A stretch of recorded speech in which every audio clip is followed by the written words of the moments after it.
शाह हवेली के भोजन कक्ष में नाश्ते के बाद अवंतिका शाह और बड़े शाह साहब अपने अपने काम से जा चुके थे। अब यहाँ मलका जान, सोहनी और शिजा ही बचे थे। अनूश राज शाह यानी कि बड़े शाह साहब राजा साहब से मिलने जाने से पहले अपनी सबसे छोटी बेटी सोहनी को ठीक से समझा कर गए थे कि वो अपने भाई की गुलाम शिजा को बिना शार्दुल की मर्जी के कहीं भी लेकर नहीं जा सकती। हालांकि जिद्दी और बिगड़ैल पिशाचनी सोहनी शाह ने बहुत कोशिश की कि उसके बाबा उसे इजाजत दे दें, लेकिन उसे सफलता नहीं मिली। अपने पिता के चले जाने के बाद उसने अपनी माँ को इशारा किया और माँ बेटी बहुत देर तक नाश्ता करने के लिए भोजन कक्ष में ही जुटी रही। उन्होंने शिजा को भी वहीं रोके रखा। कुछ ही देर में उन दोनों ने अपना खाना खत्म किया और सोहनी ने शिजा को आदेश दिया कि वो उसके साथ चले, लेकिन शिजा ने बहुत आदर के साथ उसे याद दिलाया कि उसके बाबा ने उसे समझाया था कि वो अपने भाई के गुलाम को अपने भाई की इजाजत के बिना कहीं भी नहीं ले जा सकती, और इस वक्त उसका भाई इस मुद्दे पर कुछ भी कहने के लिए शाह हवेली में मौजूद नहीं था। बस फिर क्या था, सोहनी का गुस्सा 7वें आसमान पर पहुंच गया और उसने गुलाम लड़की को उसकी औकात दिखाने की ठान ली। उसने शिजा को भोजन कक्ष की नक्काशीदार दीवार के सहारे खड़ा किया और उसकी पीठ को उभरी हुई नक्काशीदार लकड़ियों में धंसा दिया, जिससे उसके जख्म में बेइंतहा दर्द हुआ और उसकी आंखों से आंसू निकलने लगे। शिजा चीख ना पाए, इसलिए सोहनी शाह ने अपने हाथ से उसका मुंह बंद कर दिया था। अपने दूसरे हाथ से सोहनी ने शिजा के बाजू को मरोड़ना शुरू किया, जिससे शिजा को लगने लगा कि अगर सोहनी ने जोर लगाना बंद नहीं किया तो कुछ ही देर में उसका हाथ उखड़ जाएगा और उसका सिर्फ एक ही हाथ बचेगा। सोहनी ने शिजा का हाथ अभी भी कसकर पकड़ा हुआ था। अब सोहनी के पिशाची नुकीले दांत बाहर निकल आए और अगले ही पल वो हंसती हुई शिजा की तरफ पलटी। वो आगे बढ़ी और उसने इस बार शिजा के बाल पकड़ लिए। उनकी ऊंचाई लगभग समान होने के कारण सोहनी ने आसानी से शिजा के बालों को पकड़कर जोर से उसे अपनी तरफ खींचा ताकि वो खून पीने के लिए शिजा के कंधे पर काट सके। लेकिन घबराई शिजा ने उससे दूर छिटकने की कोशिश में सोहनी को अपनी पूरी ताकत से धक्का दिया। सोहनी का ध्यान शिजा के कंधे पर काटने पर केंद्रित था, इसलिए वो लड़खड़ाई और 2 कदम पीछे हो गई। सोहनी एक पल के लिए डगमगाई जरूर थी, लेकिन उसका गुस्सा या उसकी दरिंदगी कम नहीं हुई थी। उसने शिजा को गुस्से में घूरा और घुमाकर एक जोरदार थप्पड़ शिजा के गाल पर रसीद कर दिया। शिजा को अगले ही पल महसूस हुआ कि उसका गाल गर्म हो गया है और उसके कान में घंटियां सी बजी और जैसे वो सुन्न हो गया। सोहनी ने थप्पड़ इतनी जोर से मारा था कि शिजा को अपने मुंह में खून का स्वाद आने लगा, क्योंकि उसके दांतों से उसकी जीभ कट गई थी। लेकिन सोहनी इससे भी संतुष्ट नहीं थी। उसने शिजा के उसी गाल पर लगातार पूरे जोर से 2 थप्पड़ और जड़ दिए। वो इस बात से बेहद खुश थी कि शार्दुल हवेली में नहीं था और उसके जल्द लौटने की कोई उम्मीद भी नहीं थी। उसने हमेशा इस गुलाम को सताना चाहा था, लेकिन हर बार शार्दुल इस लड़की को उसकी नाक के नीचे से बचा कर ले जाता था। आखिरकार आज वो अपने भाई की इस अनमोल गुलाम पर अपना हाथ उठा पा रही थी। ये वही गुलाम थी जिसे उसका प्यारा सौतेला भाई हमेशा उससे और हवेली के बाकी लोगों से बचाकर और छुपा कर रखता था। सोहनी भले ही उम्र में छोटी थी, लेकिन थी तो पिशाचनी। शिजा की हम उम्र होने के बावजूद उसमें शिजा के मुकाबले बहुत ज्यादा ताकत थी और लगातार 2 थप्पड़ पड़ने के कारण शिजा अपने चेहरे के बल जमीन पर गिर चुकी थी। उसे अपने चेहरे के बाईं तरफ चोट और खून महसूस हो रहा था, लेकिन वो कुछ नहीं कर पा रही थी। सोहनी और उसकी मां मलका जान की निगाहें अभी भी शिजा पर जमी हुई थी। शिजा जमीन पर लेटी अपनी मजबूरी की हालत में भी सोच रही थी कि वो आखिर क्या कर सकती थी, क्योंकि वो किसी भी हाल में सोहनी के साथ कहीं भी नहीं जाना चाहती थी। इस समय उसका सबसे बुरा वक्त चल रहा था और एक सुंदर युवा लड़की होने के नाते वो यूं ही कहीं भी बाहर नहीं जा सकती थी। लेकिन कौन जानता था कि दिन दहाड़े वो इस हवेली के अंदर सबसे ज्यादा असुरक्षित थी। शिजा को महसूस हो रहा था कि उसकी पीठ की चोट से खून बह रहा था और उसे जख्म में बहुत ज्यादा दर्द हो रहा था।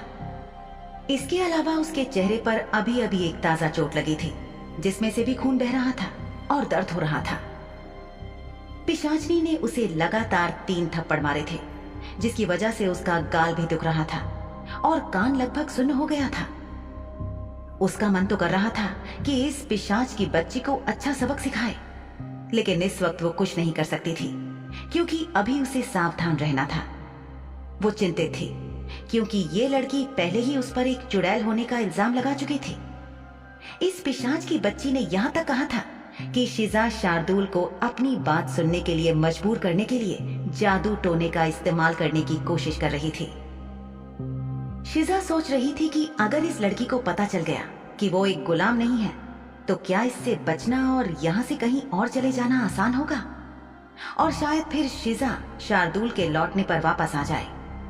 लेकिन अगले ही पल उसने अपने दिमाग में आए इस विचार को झटक दिया, क्योंकि सोहनी जितनी दुष्ट थी, तो इस बात की संभावना ज्यादा थी कि अगर उसे पता चल गया कि शिजा गुलाम नहीं है, तो वो उसे गुलामी का ठप्पा लगवाकर किसी और को जरूर बेच देगी, और फिर शार्दुल लौटने पर चाहकर भी कुछ नहीं कर पाएगा।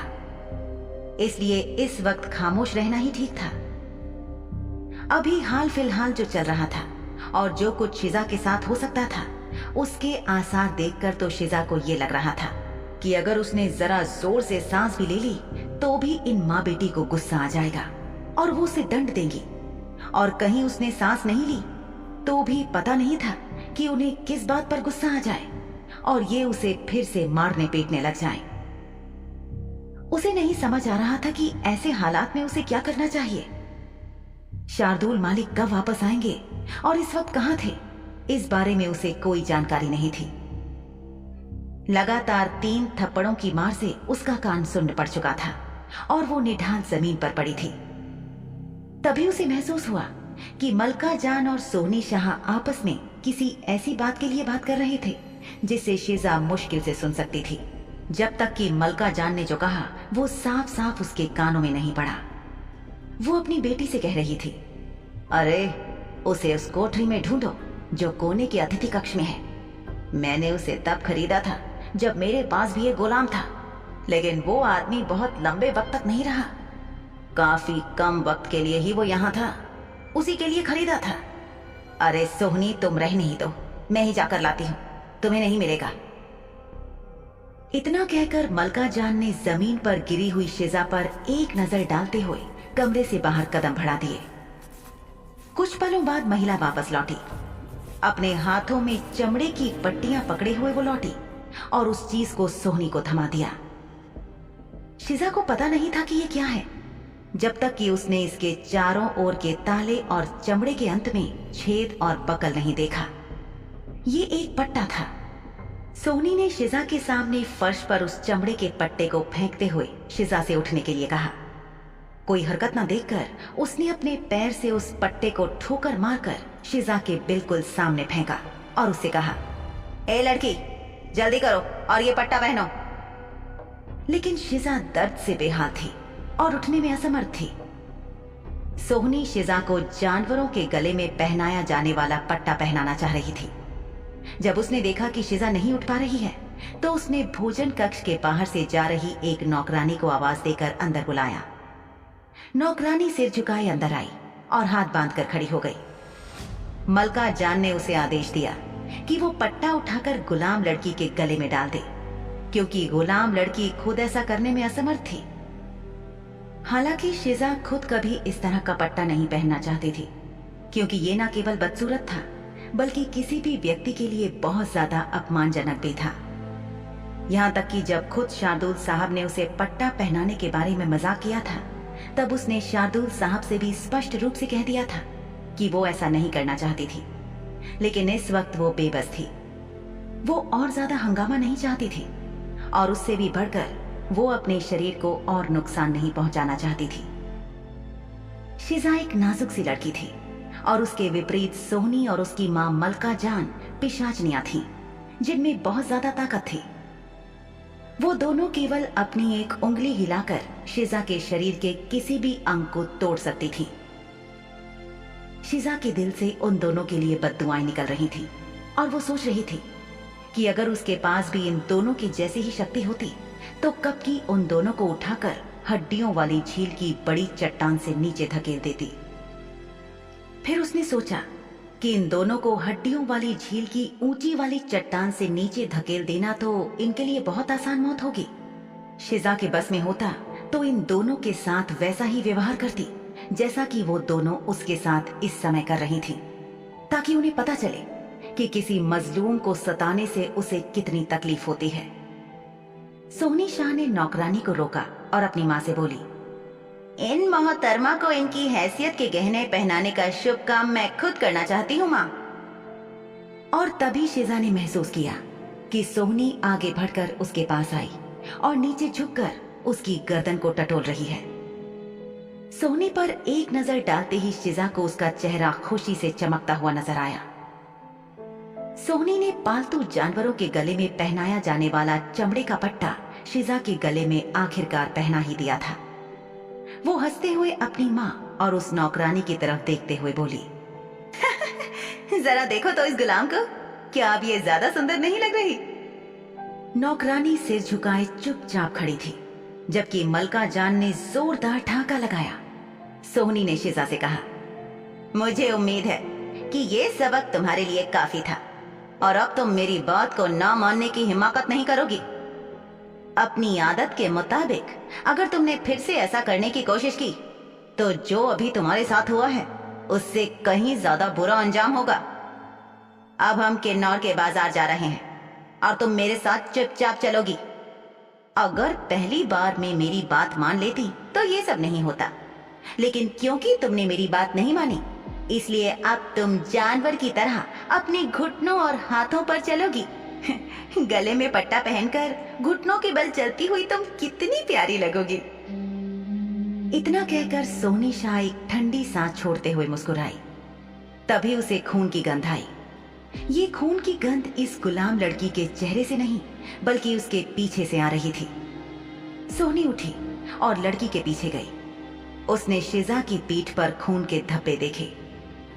एक व्यंग्यात्मक मुस्कान के साथ सोहनी ने अपना पैर उठाया और अपने जूते की नोक से गुलाम लड़की की पीठ पर जोरदार लात मारी, जिससे शिजा दर्द से कराह उठी।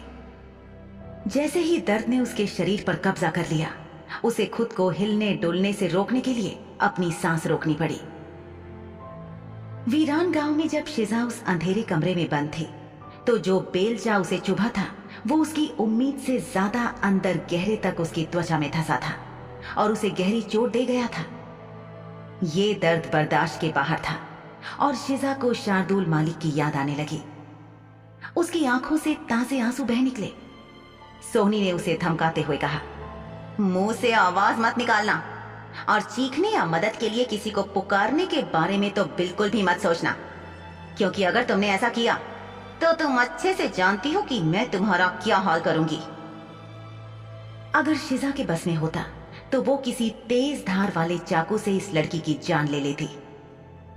शिजा भी सोहनी की ही उम्र की थी और कोई संत नहीं थी जो किसी की इस हद तक की गई बुराई को चुपचाप माफ कर दे। इस दृश्य को देखकर ऐसा लग रहा था कि जैसे दोनों पिशाच माँ बेटी ने आज के दिन के लिए शिजा को अपने मनोरंजन का माध्यम बना लिया था। शिजा की पीठ से खून बह रहा था, जिसे देखकर सोहनी ठहाके लगा रही थी। मलका जान ने अपनी बेटी को ना तो रोका और ना ही शिजा की मदद करने की कोशिश की। शुद्ध खून वाले पिशाचों और समाज के अमीर और उच्च वर्ग के लोगों में अपने खरीदे हुए गुलामों के साथ ऐसा दुर्व्यवहार करना बहुत आम बात थी। शिजा शार्दुल के साथ कई बार किन्नौर गई थी और उसने वहां के लोगों में भी यही व्यवहार देखा था और आज उसी शहर में सोहनी उसे अपने साथ लेकर जाने की योजना बना रही थी। क्या बच पाएगी शिजा सोहनी के कहर से?